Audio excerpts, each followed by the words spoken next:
오늘 만나볼 분 어떤 분인지 소개해 주시죠.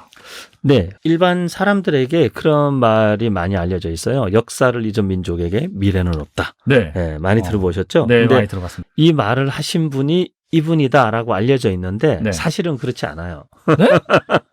네, 하지만 많은 분들이 이분이라고 알고 있어요. 네. 제가 알고 있는 네, 혹시 분은 누구라고 알고 계시죠? 단지의 신채호 선생님. 네, 맞습니다. 그렇게 알려져 있는데 아니라고요? 사실, 사실 단재 신채호 선생님 책이나 글에 이런 네. 말은 없습니다. 하지만 이제 이 비슷한 그 말은 있어요. 역사의 중요성을 네. 이제 강조하는 말은 있는데 이런 문장은 딱 없어요. 근데 이거 어떻게 이제 해서 계속 그렇게 그분의 말로 알려졌는지는 모르겠어요. 네. 우리 신채호 선생님의 아주 유명한 일화들이 좀 많지 않습니까? 네, 뭐 그 중에 제일 아마 그 많은 사람들이 많이 들어본 얘기가 네. 그 세수를 서서 한다. 네. 그런 얘기가 있어요. 네. 왜냐하면 이제 지조 있는 선비로 살기 위해서 네. 아무에게나 이제 허리를 굽히지 않겠다. 특히 이제 당시 일제 치하에서 네. 어떻게 이제 일본 그때 당시 이렇게 막 천황에게 절하고 뭐 이런 복잡한 사항들이 있잖아요. 근데 네네. 이분은 이제 일본인들에게나 누구에게나 이제 자기는 우리가 아무리 나라를 뺏겼어도 네네. 지조 있고 살아있는 정신, 그것의 상징으로 평생을 서서 세수를 하셨다 그래요. 그래서 옷도 다 젖고 네. 바닥에 물이 흥건했대요. 세수하고 나면. 그러니까 이 일화를 잘못 이해하면 안 되는 거잖아요. 그렇죠, 그러니까 우리 신채호 그렇죠. 선생님이 뭐 남에게 절대 숙이지 않는 뻣뻣한 사람 뭐 이런 네. 게 아니라 네네. 말씀하신 대로 일제 강점기에는 정말 사방팔방에 일본인들이 있었잖아요. 그렇죠. 그러니까 일본인에게 굽힐 수 없다는 그의 신념을 말해주는 일화 이렇게 받아들이는 게 맞습니다. 맞겠죠? 네, 네. 정확하다고 생각합니다. 네. 아나키스트라고 하면 네네. 무정부주의자라는 뜻이잖아요. 네.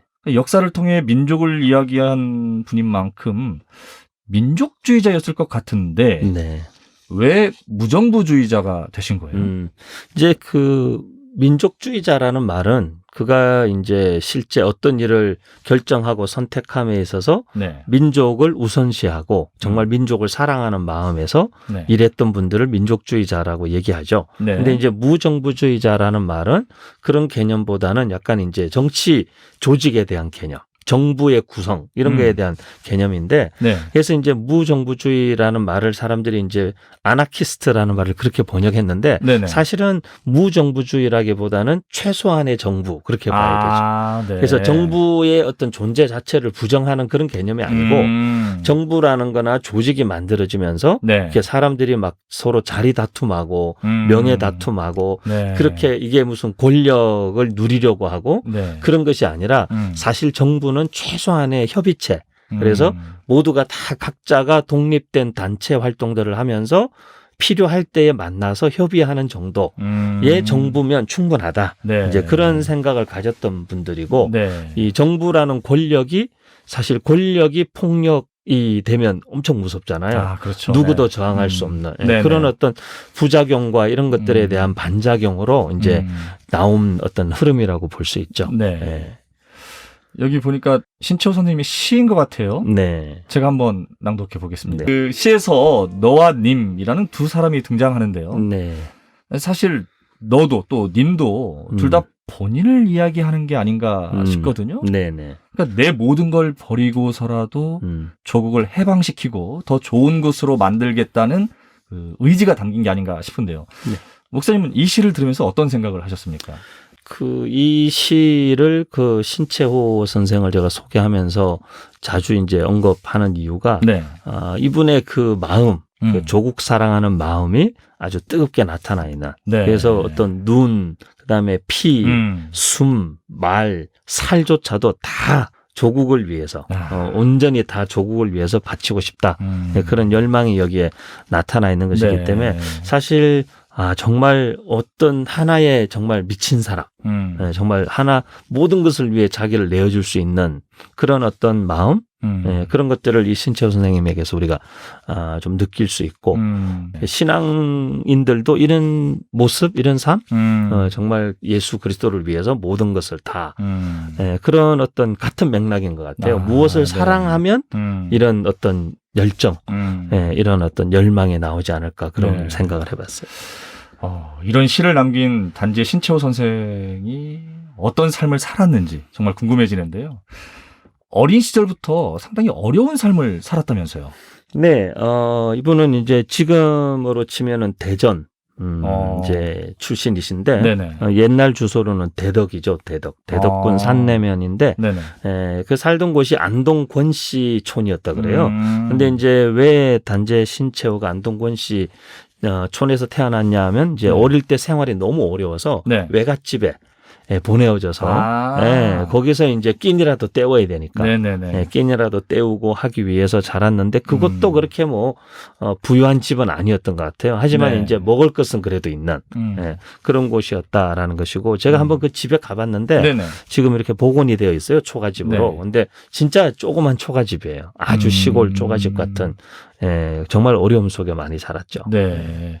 안동권 씨 그러면 이제 그래도 양반 집에서 태어났다는 얘기일 텐데. 그렇죠. 근데 몰락한 양반 집인 것 같아요. 네, 맞습니다. 보통 이런 경우 가세는 기울었지만 네. 이 자식 공부에는 열을 올리는 그 열혈 부모님이 많지 않나요? 그렇죠. 옛날 우리 양반들은 먹고 사는 것과 관계없이 그 양반으로서의 그 체면이라면 체면, 네. 그리고 집안의 어떤 그 가풍, 지켜야 되는 어떤 형식 이런 것들을 굉장히 중요하게 생각했고 네. 무엇보다 공부를 어려서부터 사실 게을리하지 않고 네. 아주 어려서부터 제 주변에도 이 한학이라고 그러죠. 옛날 네네. 서당 공부 이런 비슷 한문 배우 가던 옛날 유학 그 공부를 한학이라고 하는데 한학 공부하신 분들이 있는데 얘기 들어보면 다 4살, 5살 때부터 할머니, 할아버지가 막 아침마다 새벽 4시, 5시 깨워가지고 붓글씨 쓰고 막 이렇게 회초리 맞고 네. 지금도 그런 분들이 그렇게 잘한 분들이 계실 정도니까 대단했죠. 그래서 그렇게 어려운 가운데서 공부를 배웠지만 네. 또 단재도 굉장히 영특했다 그래요. 아주 뭐 머리도 뛰어나고 네. 글도 곧잘 쓰고 네. 하는 그런 아주 천재적인 이 뭐라 그럴까 그런 것들이 어려서부터 재능이 보였다고 할까요? 네. 그 어린 신채호가 이런 시를 지었다 그래요. 높게 혹은 낮게 날림은 바람에 세고 약함에 있고 멀리 혹은 가까이 날림은 실에 길고 짧음에 있구나. 네. 어린 신채호가 썼는데 이게 무슨 이 2줄인데 네네. 이걸 이게 끝이에요? 이게 끝이에요. 오. 이게 끝인데 뭘 보고 쓴 시 같으세요? 뭐 물론 이렇게 좀 수수께끼스럽기도 하고 퀴즈 문제 같기도 한데 금방 알 수 있을 것 같아요. 네. 우리 세대 친구들은 금방 연이라는 걸 알 수 그렇죠. 있을 것 같은데요. 요즘 네. 아이들은 아마 연 날리는 놀이를 좀 우리 남쪽에서는 그래도 자주 할 기회가 없는데 네. 저희 어릴 때는 정말 많이 하고 놀았죠. 그러니까 이제 높고 낮고 이런 것들 그다음에 멀리 가까이 이건 이제 바람과 실 이게 숙제가 뭐였냐면 네. 연이라는 단어를 쓰지 말고 연을 떠올릴 수 있도록 글을 써봐라. 그게 숙제였어요. 네. 그게 숙제였는데 신채호가 이런 글을 쓴 거죠. 아니 이게 지금 봐도요. 네. 사물의 성질을 깨뜨려 보는 관찰력. 그렇죠. 또 근데 그 관찰력을 글로 옮기는 재주가 상당했던 것 같아요. 네, 맞습니다. 이 시가 아마 6살 때인가 이 시를 쓴 걸로 알아요. 저는 이 나이에도 못 쓸 것 같은데. 그리고 사실 7살 때 통감이라는 네. 그 임금의 통치 원리와 방법을 다룬 책을 다 떼고 13세에는 사서삼경이라는 사실 한학 공부에 거의 그래도 탁월한 어떤 경지에 이미 이르렀고 이제 더 이상 가르칠 게 없는데 이런 생각을 당시 훈장님이었던 할아버지가 했을 정도고 네. 책을 너무 좋아해서 자기 집에 책을 다 읽었을 뿐 아니라 동네 책을 다 빌려다 읽고도 모자라서 책을 더 읽고 싶다 하니까 이 결국에는 할아버지가 자기 그 친척 가까운 사람 중에 사실 이제 그 서울에서 벼슬을 하고 내려오신 네. 분이 계신데 그분에게 이제 소개해서 그분 집에 단재가 머물면서 네. 책을 읽을 수 있었다 그래요. 근데 이 정도면 타고난 거고 천재고 지금 말로 하면 영재잖아요. 네. 야, 저도 자식을 둔 부모지만 우리 애가 이렇게 타고났다면 정말 너무 좋을 것 같은데. 자, 생각해보면 당시에 성균관까지 다녔다고 하면 그렇죠. 정말 대단한 거잖아요. 당시에 어떻게 보면 진짜 최고의 대학을 입학했다고 봐야 되는 거죠. 네. 그 말은 성공과 출세가 보장됐다는 건데 그렇죠. 그런 그가 어떻게 독립운동에 나서게 된 거죠? 사실 이제 성균관에서 공부를 하고 성균관에서도 박사까지 공부를 했어요. 네. 그래서 더 이상 공부할 게 없을 만치. 그랬는데도 사실 벼슬이나 관직보다는 네. 어떤 나라가 점점점 어려워지는 것 같다라는 걸 이 사람이 이제 공부를 하면서 다양한 공부들을 하다 보니까 네. 눈이 좀 열리고 이렇게 해서 신채호가 이제 지금 내가 벼슬하고 있을 때가 아닌데라는 마음 때문에 네. 사실은 이제 고향에 내려와서 이렇게 청년들을 가르치고 이제 이런 일들을 좀 하고 있어요. 사람들을 가르쳐야 된다. 네. 깨우고 가르쳐야 된다. 그런 일들을 하고 있었지만 그 마음에는 계속 뭔가 이렇게 답답함과 네. 다 해결되지 않는 뭔가 마음에 네. 답답함이 있던 그런 때였죠. 네. 그런 찰나에 황성신문이라는 신문이 당시에 있었는데 네. 그 신문의 사장인 장지연 씨가 네네. 찾아와서 글을 한번 써보면 어떻겠냐.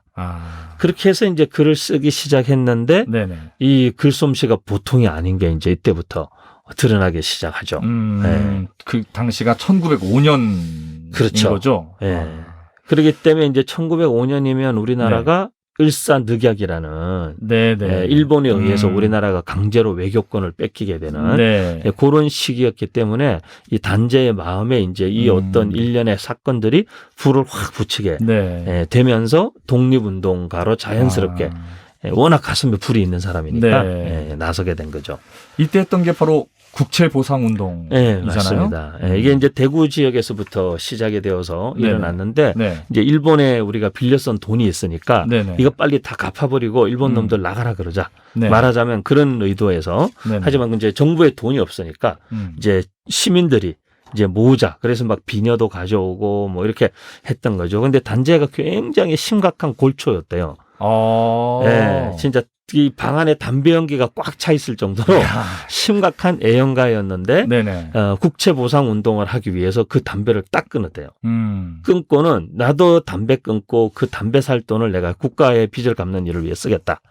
이렇게 했을 정도로 뭘 하면은 똑부러지게 결정하면은 하는 그런 선비로서의 단재의 모습이 이제 독립운동가로서도 이제 빛을 발하기 시작하죠. 담배 끊기 어렵다 그러는데. 네, 정말 어렵다고 그래요. 저도 뭐 잘 모르겠는데 저는. 이런 가운데 1905년 지금 말씀하셨던 것처럼 을사늑약이 체결됐고요. 또 황성신문 사장이었던 장지연은 시일야 방성대국이라는 사설을 시게 되잖아요. 제가 국사 시간에 배웠던 것 같아요. 시일야 방성대국 어떤 내용이 담겨 있는지 제가 사설에서 가장 유명한 대목 한번 읽어보겠습니다. 우리 민족 2천만이 남의 노예가 되었으니 동포여 살았는가 죽었는가. 4천년의 국민정신이 하룻밤 사이에 조련이 멸망하다니 이대로 끊기고 말 것이냐. 오호 통제라. 많이 들었던 게 이제 오호 통제라. 그러니까 듣는 이로 하여금 사실 제가 이제 그냥 담담하게 이렇게 읽었습니다만 정말 울분을 토하게 만드는 글이 아닌가 싶어요. 맞습니다. 왜냐하면 이제 이 글이 일본의 제국주의적 침략 이걸 굉장히 격렬하게 비판한 글이었고요. 심지어는 그래서 이 일 때문에 황성신문은 폐간을 당하게 돼요. 근데 이제 이 시일야 방성대국이 전국에 퍼지면서 우리나라 국민들의 마음을 막 뜨겁게 해서 그 일본에 저항하는 의병운동 그리고 이제 구국운동 이런 운동들이 막 이제 불붙게 되죠. 사실 이제 폐간이 되면 단재는 이제 일자리를 잃어버린 거잖아요. 그런데도 이제 희한하게 단재는 그 글솜씨가 대단했는데 그 글솜씨를 발휘할 수 있는 또 다른 기회가 오는데 바로 이제 대한매일신보라고 영국의 젊은 청년인 베델이라는 기자가 만든 신문이에요. 근데 이제 이 신문에 다시 이제 주필을 맡게 돼서 글을 쓰게 되죠. 글을 쓰게 되고 그렇게 하면서 단재가 들어오면서 첫 번째 글을 무슨 글을 쓰냐 하면 제2의 방성대곡을 다시 사설로 씁니다. 그래서 이날에 또 방성대곡한다. 그런 글을 쓰게 되는데 아까보다 더 아마 가슴 뜨거워지는 내용이 있을 거예요. 사실 그러니까 처음에 시일야 방성대곡을 쓰고도 체포됐잖아요. 그렇죠. 65일간 투옥 생활을 했음에도 불구하고 나와서 다시 또 이날에 또 방성대곡한다를 쓴 거네요. 제가 한번 낭독해 보겠습니다.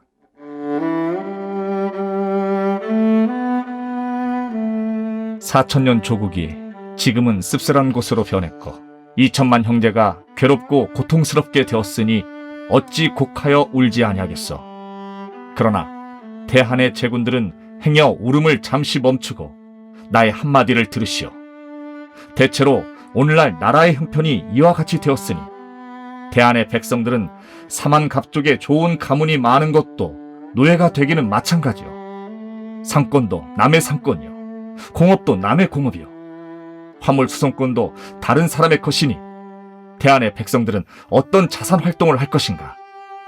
100번을 생각하여도 한국 동포를 죽음에서 구하는 방법은 학문 이외에 다른 방책은 없으니 시간을 헛되이 보내지 말고 바로 오늘부터 외국의 학문에도 힘써보시오. 일신 행복을 꾀할 게 아니라 배우자, 또 배우고 깨쳐 나라를 구하자, 뭐 이런 얘기셨어요. 그렇죠. 뒤에는 뭐 노름하지 마라 얘기부터 시작해서 신문을 많이 읽고 독서를 열심히 해라. 네. 심지어 재산을 남겨서 돈 물려줄 생각하지 말고 공부를 시켜라. 뭐 이런 다양한 구체적인 내용들까지도 다 여기에 이제 포함되어 있습니다.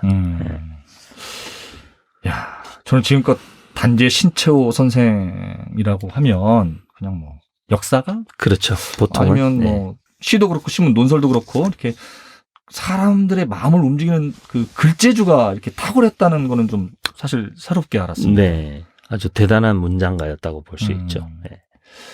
단재의 재능을 알아봤던 그 황성신문 사장이자 주필 장지연은 또 어떤 인물이었는지 좀 궁금하네요. 장지연 씨 같은 경우는 이제 조금 나중에 이제 후에 마지막에 가서 약간 이제 그 친일 변절하는 그런 안타까움이 있지만 그래도 이제 이런 당시 민족적 상황에서 사람들의 의식을 계몽하고 또 깨우기 위해서 이런 신문들을 만들어서 사실 좋은 글 쓸 수 있는 사람들을 찾아내고 민족의식 계몽하는 일에 활동을 많이 했던 분이죠. 그리고 그 시리아 방송 대곡은 이날에 우리가 목 놓아서 통곡한다 이런 뜻이잖아요. 나라를 빼앗기는 것에 대한 그 감을 예감하고 그런 글을 썼고 그리고 그 글을 썼을 뿐 아니라 그 이후에 이어지는 신채호가 옮겨가는 대한매일신보 사장인 베델이 죽었을 때에도 그 비문도 장지연 씨가 쓰죠. 쓰는데 그 비문을 일제가 다 밤중에 비색에서 깎아내버리는 그런 일도 있었을 만치. 가지가지. 굉장히 뭐 안타까운 일들이 많죠. 이 장지연과 단재의 만남 의미가 있잖아요. 네. 사실 우리 이 주제가 만남이지 않겠습니까? 그렇죠.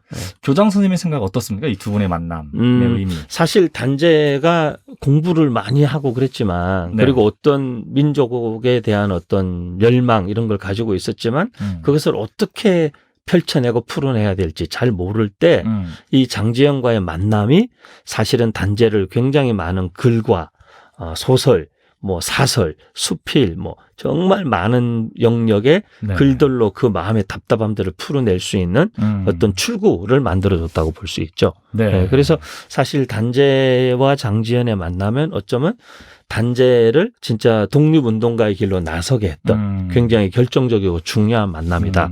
그렇게 볼 수 있죠.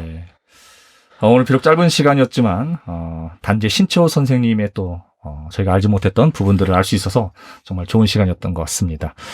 우리가 미처 몰랐던 역사 속 인물들을 만나보는 시간, 역사 속 만남 그 두 번째 이야기. 지금까지 어깨동무 대안학교의 윤은성 교장 선생님이었습니다. 선생님 고맙습니다. 감사합니다.